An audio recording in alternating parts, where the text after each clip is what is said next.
And welcome, everyone. I'm Bill Newell with MSO News Sports. We are joined by Phil Stacey, Nick Giannino, Matt Williams of the Salem News, Nick Kukuru, Gloucester Times. And we are here talking North Shore sports. And gentlemen, we have a couple of pro topics that we want to discuss at the tail end of the podcast today. But we begin with basketball, hockey. Let's flip a coin. I'm going to start with basketball and Nick Giannino here. Nick, if you could. I know as we record this on Tuesday, Lynn English is playing Beverly in a North Shore basketball matchup, now a non-league matchup now that English is in the Greater Boston League. But I think the latest rankings in Division I, which Beverly is in one, we talked about that earlier this year, English in Division I as well. So you got Beverly number 4, English number 25, both moving up in the last week or so in those rankings. But Nick, I'm sure you're going to be reporting on the game, but what are your thoughts on Beverly basketball as another week goes by, undefeated, with as far as official games and their matchup with English? Yeah, 18-0 heading into that matchup Tuesday night. I think Lynn English sitting at 13-3, and that's a team that's beaten up Beverly pretty good over the past few years in the NEC.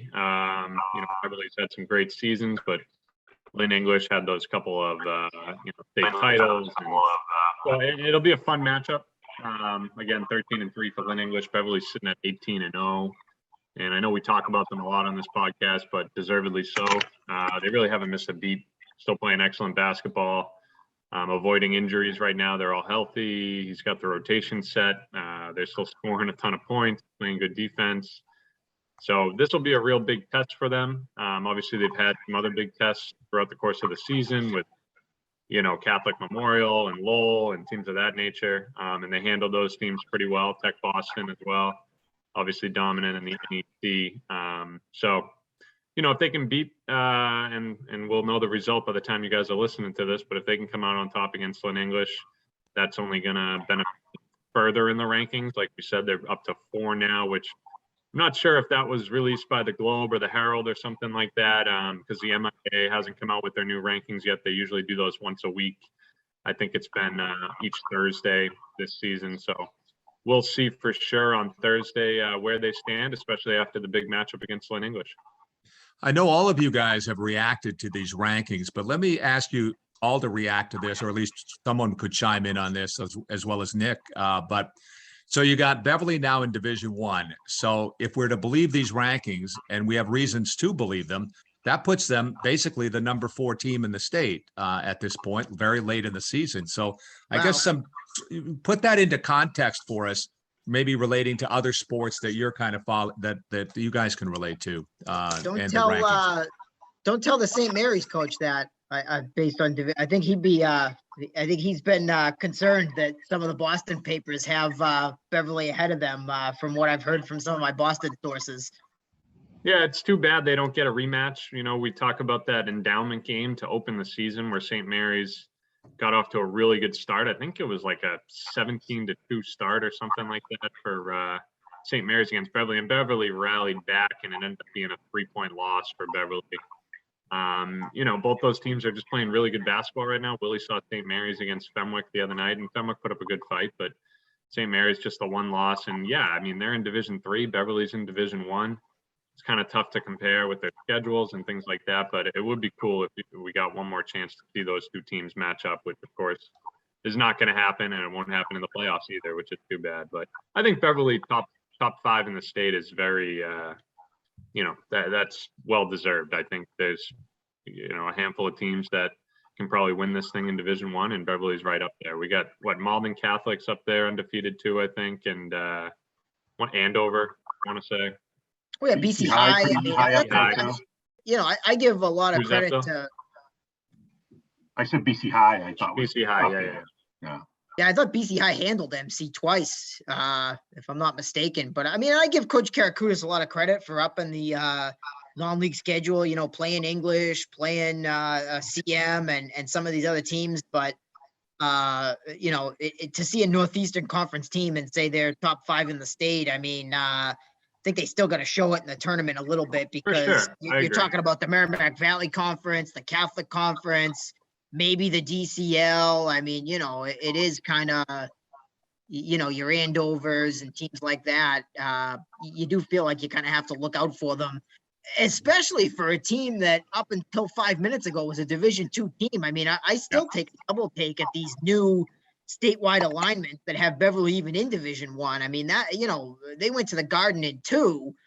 Division I basketball's a kind of a different animal, right? I mean, when you're looking at those MVC teams and those Catholic Conference teams, so that still seems like to me that, historically, Division I is asking Beverly to punch above its weight class in most sports. I mean, it's really, I guess the enrollment in Division II now, Division I, but you look at the conference and the history, every sport, they've done really, really well in D2. I mean, D1 seems, I don't know, is Beverly really a D1 school? I guess they must be, but that it's taken some getting used to for me.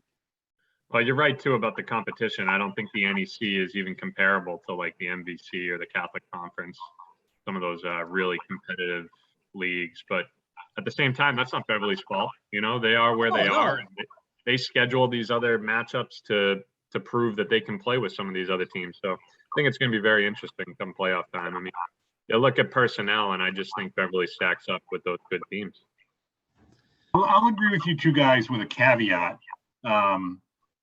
You can't choose what league you play in. You can choose who you play non-league, and Beverly's done a nice job with that. It is, if strange is the right word, Willie, to think of them as a top 5 in the state when you think about powerhouses from around the state.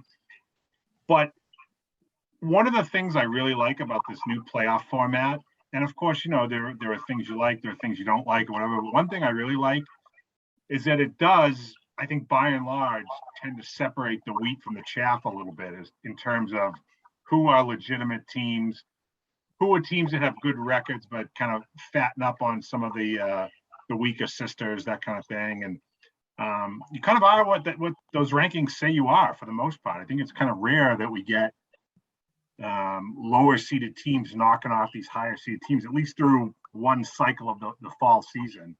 Having said that, now there are always going to be outliers to that. And of course, to use, let's say Andover, I think you mentioned Willie as an example, of course they could knock off Beverly. But I also think the vice versa could be true too. And the tournament will determine that. So that's one of the things I really like about this new system is that it does tend to give you a truer sense of where you stand statewide based on your strength of schedule, who you play, how the teams you play do, that kind of thing. Now, take a look at from Monday night, Titanic upset win for Gloucester boys hockey over BC High. Granted, I know that BC High started their backup goalie, which was probably a mistake. Gloucester shut out, I think it was a 4-2 lead, Nick, if I'm remembering that right. 4-1 lead. 4-1 lead, okay. And then BC High kind of made a furious comeback, but Gloucester Stars came to play. They won. It's a huge win, especially on the road when you play in Dorchester at UMass Boston against BC High. Now, does that mean that Gloucester could be a Division I state tournament team? No, I don't think so. I think they're a very, very good Division II tournament team. But I think this is and this is not to take away from their win. It was a great win. First time in 20 years, a Northeastern Conference team has beaten a Catholic Conference team in hockey. It should be celebrated, absolutely.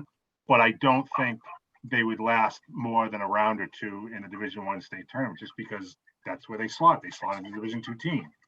The win was great, but it's not long standing, I don't think, if that makes sense. I agree totally. And it gets back to where, you see fewer upsets in the football playoffs now, right? To make an analogy, because you get to the Super Bowl, you only have to win one game, so you can do that, right? But now with the playoffs, you have to play 3-4 difficult games in a row, and that's where it gets tough, and that's where it would get tough for a team like Gloucester. But I mean, that sort of is, maybe that gives us some hope that these D1 playoffs won't be a mockery with the Super 8, that one of these teams can get sky high for one day and beat someone. If Gloucester can do it, why can't I don't know, name a public Division I team. I don't know, whoever, in the middle of the road, Triton or Arlington or, Wilmington or whomever, Wilmington's down, but yes, I understand your point. Hingham would be a good example. Yeah, yeah, Hingham. Yeah, exactly. You know, if Gloucester Right, can beat one of these would teams, Gloucester then go on? Would Gloucester go from beating BC High to beating Hingham to beating Xaverian to beating St. John's Prep? No, of course not.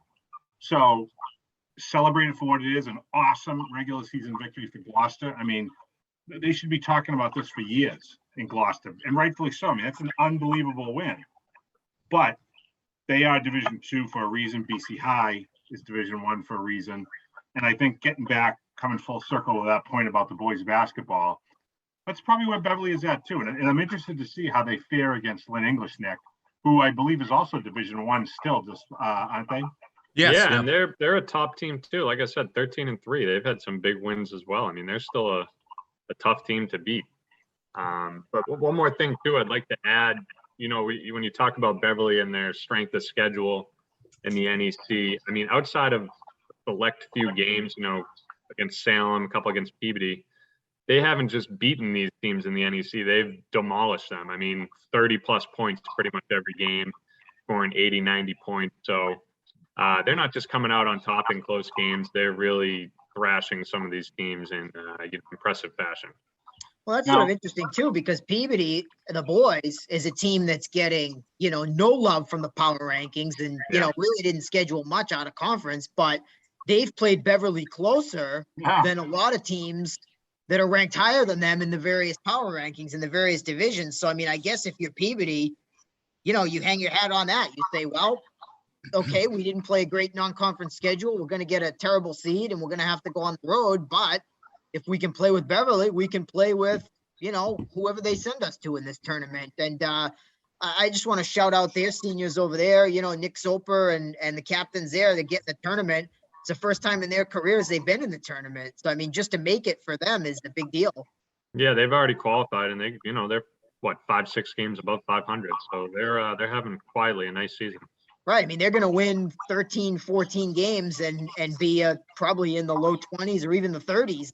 You know, hey, hopefully for them, they'll get to host a prelim game, win a tournament game, you know, and have that on their resume before they have to try their luck against one of these powerhouses in the first, you know, in the first round. I guess that's one of the benefits if you have a good record, you know, because we assume there's going to be more than 32 teams in these tournaments. And so they'll get to host a prelim game. And you know, at least that's a cool accomplishment for seniors. You know, it's a type of thing where every program's in a different spot, right? Beverly's trying to get back to the Garden.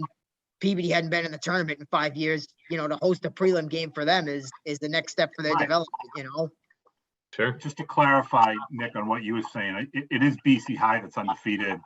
I think that the only teams in Division I that are still undefeated statewide are Beverly, Andover, and BC High. They beat Malden Catholic twice, but I believe those are Malden Catholic's only 2 losses. Because they're Division you're probably right. Catholic. What's that? They're Division II. Right. Yeah. Right.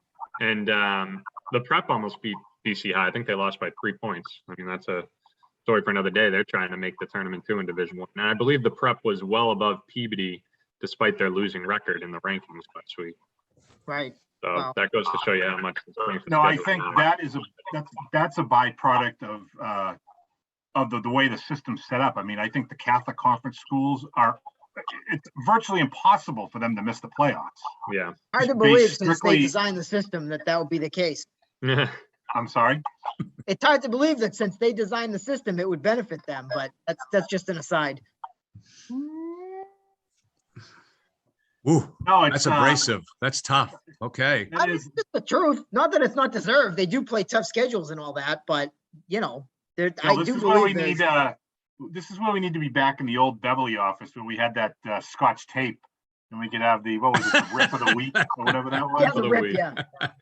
No, I mean, I will continue to say that there is some self-fulfilling prophecy to some of these things, but you know, that's a story for a different day. I mean, it is a good point. Is there too much put into strength of schedule on these? Because I mean, you know, Gloucester could be ranked ahead of Masco next week because of that BC High win when Masco beat them twice. And I've seen, you know, scenarios in this area around that in the fall. I mean, going to field hockey in the fall, you know, Manchester Essex lost to Ipswich twice. That's right. had double their losses in the regular season and still were seeded higher. And then, the way it showed out in the end, Ipswich was a superior team. They made it around further. They gave the eventual state champ a much more competitive game. Both teams played Uxbridge and lost, but Ipswich was right there. Manchester. That's right. It was 6-0 in the semis, right? And 1-0 in the state final. 1-0. Yeah. So, right.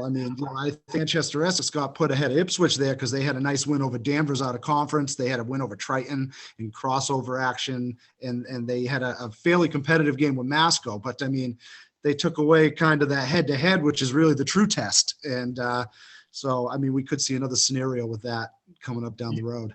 You, Nick, Nino, you would certainly know better than I would, but I'm wondering if it's differing strengths of schedule when you're talking Catholic Conference hockey as opposed to Catholic Conference basketball. And I know that the conference is a good basketball league, but would people say it is the best league in the state as it's kind of assumed for Catholic Conference hockey? Anything out of the Catholic Conference non-league, I would think most of those teams are expected to win. Yeah, I don't think, it's unanimously the top, conference in the state by any means, but any of those teams in the Catholic Conference can beat each other on any night. You just saw Xaverian beat St. John's Prep the other night. Xaverian had one win. Yeah. You see St. John's Prep, who's just under 500, lose by 3 points to BC High. I think it definitely is a different level of competition, and year in and year out, it's consistent. But I don't think necessarily that it's, like I said, unanimously. Maybe a better way to put it is this. Masconomet hockey plays St. John's Prep next Monday. Could Masco win? Sure, they could. It could also be 80 degrees tomorrow, but it's probably not going to be, and that's not even to take anything away from Masco. It's just that St. John's Prep is on another level. But I'm guessing that Beverly basketball could and probably should beat St. John's Prep this year. Yeah, I would agree with that. And that's not the case every year. I think this is a really good Beverly team, and not every year you're going to have a team in the NEC that's going to be able to do that. But yeah, this is one of those occasions where that's probably the case. And maybe an even better example, Bill and Willie, you'll know this, and Kooks, you probably do too. When Beverly won the state hockey championship, coming up on 8 years ago now, 8 seasons ago, they were undefeated until the last game of the regular season. They lost to Weymouth, which was a kind of a middling Division I team. And I think people were saying, oh, Beverly should get a Super 8 invite and they belong with that. And they didn't. They belonged in Division II, where they ended up, where they won the title. To me at the time, a Super 8 bid would have been nothing more than throwing a bone to a public school that had never been there before. They would have gone 2-out or maybe gotten one win in a prelim and then lost 2 games. And then the season would have been over. They were much better off playing as a Division II team. So I guess maybe it depends on the sport, where where you rank or whatever. I think it's maybe a little different in hockey than basketball in that regard, where the top teams really, fair or unfair, those Catholic schools are just by and large never going to lose to public schools, with the exception of like last night, the Gloucester BC High game. Well, I think it depends who's up and who's down too. The prep hockey team has a chance to win a championship this year, right? Correct. Gloucester just beat BC. And in fairness, so does Masconomet. I'm not disparaging Masconomet at all. Right, but it's just kind of a bad, one of the prep teams that went 9-9 and lost to Arlington in the D1 tournament. Could this Masco team have beaten them? I think so, right? So you kind of have to fight, whereas the prep basketball team is down. Could this Beverly team have beaten the 2011 or 2012 prep teams that Sean Connolly coached? Absolutely not. So it sort of depends on who's up and who's down, right? Right. We should segue to the girls basketball because can I before we do that, Phil, because I'm watching the clock here. I know we've been circling around a couple of things, hockey and boys basketball, but Nick Kukero, could you weigh in a little bit more on the perspective from Gloucester on this past week and the game that Phil was just mentioned, that the win over BC High? I know you could fill us in a little bit more on the Gloucester background. Nick Kukero. Obviously a huge deal. I know it was Gloucester's first win over a Catholic Conference team since 71-72. I just looked it up. I couldn't even tell you if the Catholic Conference existed in 1972. So it might have been their first ever. That was over St. John's Prep, where they used to play way back in the day. Obviously, a really big deal. I'd be lying if I said I expected to see a 6-5 win out of them last night, regardless of who was playing goalie for BC High. I thought, if they were to kind of come within a goal or two, there'd be a big feather in their cap heading into their tournament ranking. So I did not expect a win, but I mean, they do have firepower. So, you got to score a lot of goals to keep up with them, unless you're Winthrop, of course. It's tough to keep them off the scoreboard. That's one of the things I liked about this result, Nick, was that Gloucester's best players played like the best players on the ice. When you watched you could watch the game on Livebond, and Jack Costanza was flying all over the place. Emerson Marshall had a great game. Jewel played really well. I thought Schuster and Frades were solid on defense. That's what they're going to need in the state tournament, and that's the caliber they're going to be playing if they hope to go deep in the Division II state tournament this year. I think BC High is a little bit down by their standards, but still, it's a Division I Catholic Conference team. That's the kind of level of play you're going to see in the Division II state playoffs. So really, really good win for the Fishermen. Yeah, Bill, they I know build what up their schedule for a reason, and those are the instances where it works. Yeah, exactly. Bill, I don't know what you want to talk on. We got a couple minutes. We got a couple of pro topics we want to touch on at the end. Yeah, but, I just wanted to touch on the girls basketball. Willie had mentioned that the Peabody boys weren't getting any love in terms of where they are in the rankings and all. I kind of see the same thing with the Peabody girls. I mean, they're having a fantastic season. I know Willie touched on this in previous episodes. He had done great in the conference, but had difficulties out of conference, and it's showing in the pairings. I want to say they're 25th, Willie, or so, 26th maybe. Yeah, that bothers me too, because the boys, right? Like Thad Broughton went out and scheduled enough, some tech schools, Triton, Ipswich, teams that he didn't go out and load up. In other words, whereas for the boys, girls, they only had a couple of non-league games. They scheduled 2 DCL teams. They did play Triton last week. Maybe that was, not super advisable, but, they've scheduled tough non-league opponents, and it's still not helping them. So I'm not sure what they're supposed to do. You wonder if that's a question that people ask, if there's a way to, reach out to someone on that tournament management committee and say, hey, I want my team, i.e. my school, to give itself the best chance possible to move up in these rankings. What do I need to do scheduling wise? I know I can't control my league games, and I know winning helps me more than losing, but what kind of games do I need to schedule out of conference that are going to help my program and or program? Well, they're just going to say schedule tough games. And it's like, okay, well, we tried. I mean, we played Lincoln Sudbury and Billerica. Those sound like 2 pretty good power Division I teams in good leagues that should have good RPIs and stuff. And, it's not helping. And they're just going to, it's just like we saw in the fall with some of the teams who were complaining, Revere football and whatnot. And, these people just tweeted back at them, well, schedule tough games. And it's like, well, we tried. I mean, we thought, if those teams won't play you, there's nothing you can do.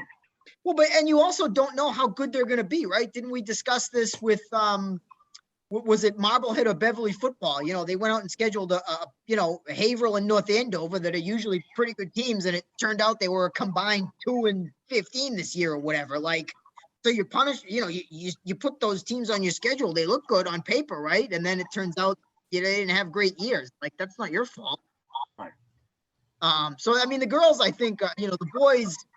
For Peabody specifically, the boys are kind of where they expected to be and where they want to be in their program development. I think the girls are getting a little bit of a raw deal, but if they play Fenwick next week and they manage to win that game, then they're going to move up and prove something. And, if they manage to lose that game, then it's going to look like they are where they deserve to be. So I guess, it's up to the girls to, to try to prove it and try to make themselves look, use it as a Rodney Harrison chip on your shoulder thing. And, the only tough thing about this is, and I've said it, all along with the self-fulfilling prophecy thing, if they stay low, they're going to have to go on the road.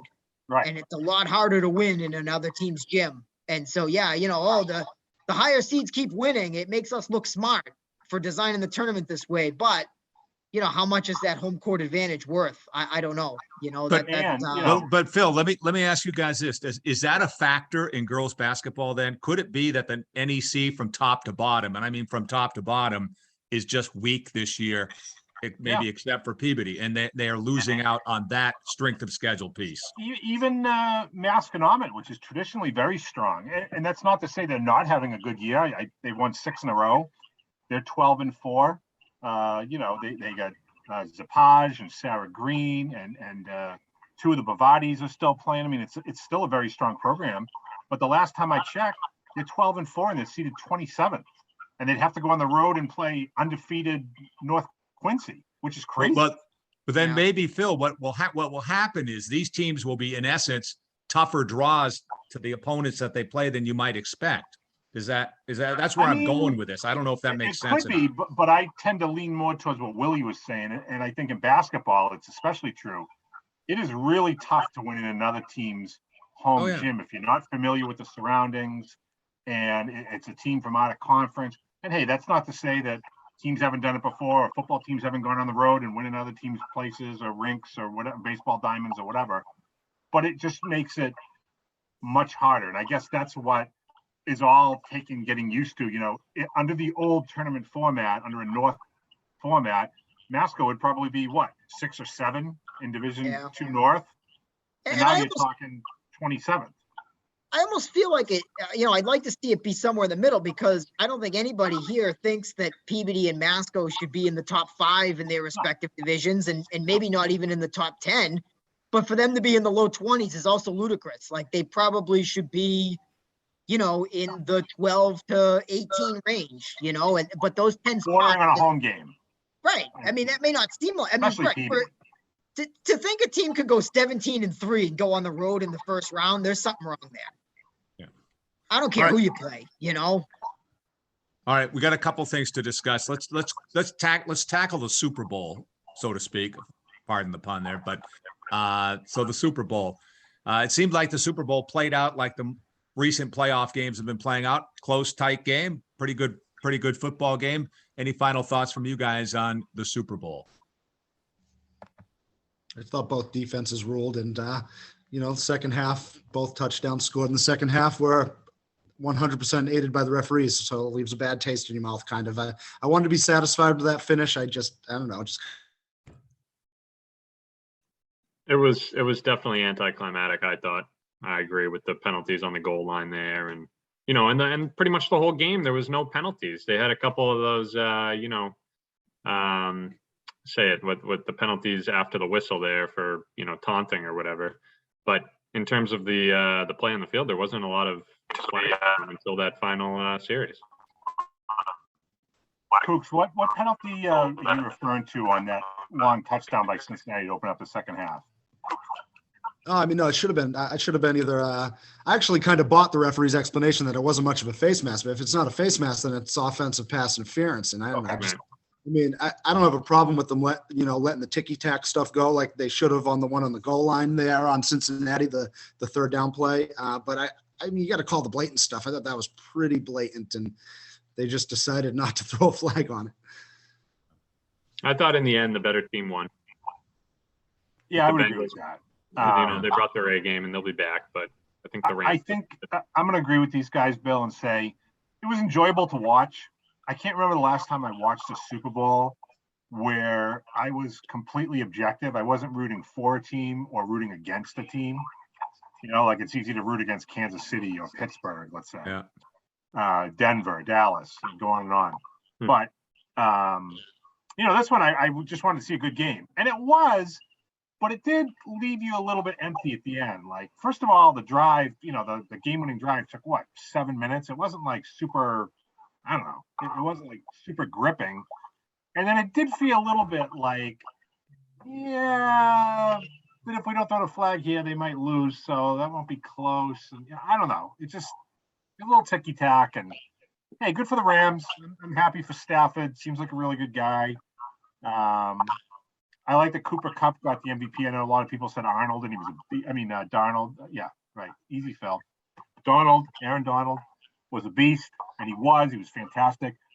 But I honestly feel like Kupp should have gotten the league MVP.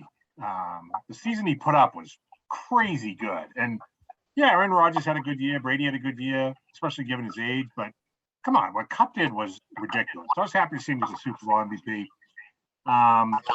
I am not of the opinion that Cincinnati is going to have a long sustained run. I think they kind of caught lightning in a bottle. I think it's a tough division they play in, and that's not to say Burrow's not a good player, or Jamar Chase and Mixon and everyone else, but I think this was just their time, and they didn't have the opportunity to get the brass ring. And nice run, but probably not going to be sustained. Yeah, I heard a ridiculous stat that kind of sours me on the Bengals. The last quarterback to get back to a Super Bowl after losing his first one was Jim Kelly. Yeah, I heard that too. Long time, and a lot of quarterbacks that looked pretty good that we thought we'd see a bunch, and we haven't seen again, including one around here. I mean, Drew Bledsoe, Matt Ryan, Cam Newton. Not to mention Jim Kelly lost them all. Right. Yeah, That's crazy. Owen was the other one to do it too. He took him a while to get back and win. Well, I think there was a lot of That's totally people that hey, root for the Bengals is fine. I think a lot of people picked them to win based purely on emotion. They were riding this high, and they had a great second half and overtime against Kansas City. But people that were like, oh, they're gonna win, or I guarantee they're gonna win. I mean, that's ridiculous. Football's so unpredictable, and hey, you know what? It was a good game by and large. 7.5 on a scale of 10. That's a hell of a lot better than they used to be pre-Patriots Super Bowls, when there were blowouts every 2 out of every 3 years. So I'll take it. It's kind of wild. I just thought of is Cup had the ridiculous season, almost 2,000 yards, and Megatron, right, had the 2,000-yard season, and both those guys were with Stafford. There's been a lot of talk about Stafford. I mean, there can't be too many quarterbacks that have that have been the common denominator with 2 record-setting receiving seasons like that. I mean, I don't love Stafford, but he's got to be doing something right to have both those guys going. And depending on how healthy he stays, I mean, if he played for like another, 6 years, he could be like top 3 or 4 all time in like passing yardage and completions and all, touchdowns maybe. I mean, he's got some crazy numbers. It's almost, he's on a trajectory like a Drew Brees to me. Yep. Yeah, he is. Absolutely. Don't tell Richard Sherman that. It is crazy that some of those years in Detroit when he threw for 5,000 yards, he didn't get any MVP votes.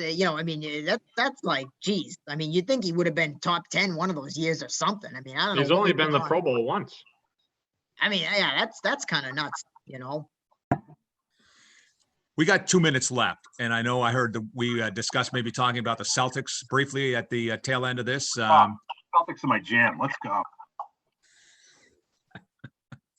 Nick Giannino, Matt Williams. Well, sure. I'll defer to Willie after, a quick intro here, but 8 in a row for the Celts. They're really turning this thing around. I don't think a lot of people saw this coming, but they stuck with their core group. They didn't dump the house, and they're starting to play some really good basketball, probably the best defensive team in the league, since the turn of the calendar year here. And they're getting a lot of good wins. They're beating up on the good team, the bad team pretty good, and they're getting wins over good teams as well. So they're starting to click. I think they're probably more of a threat now than anyone would have saw, especially in a wide open Eastern Conference with a lot of teams shuffling players around, and the standings are just so packed. I believe the Celtics are up in the top 6 now, so that would guarantee them a spot, outside of that play-in tournament, which is big. But yeah, I like the moves they made. They got rid of some dead weight, some players that they don't really use, or players with expiring contracts. They brought in a guy like Derek White, who seems to be a seamless fit with those guys. And yeah, I mean, Willie, you can add to it, but I think they're playing some really good basketball, and it's going to be interesting to see how this plays out down the stretch.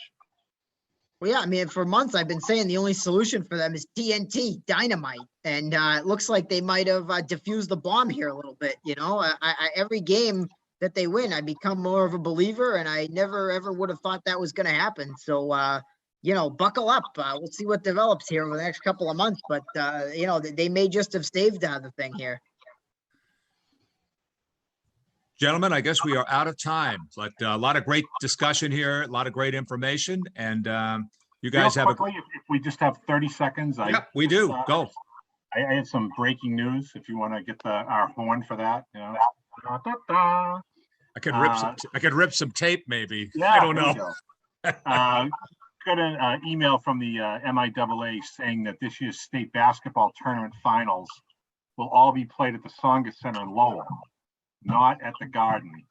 And the state semifinals will be played at high school or college sites, not at the Garden as they were for North-South semifinals in the past. That we brought up earlier, Beverly haven't played at the Garden 2 years ago. So everything this year will be through the semifinal round, high school or college venues, and the finals at Songa Center. So there's your basketball guy breaking news for you. There you Too go. bad. I think the Songus Oh, is a just good, happened to see the good email arena. first. Yeah. All right, men. Always good. We'll talk again soon.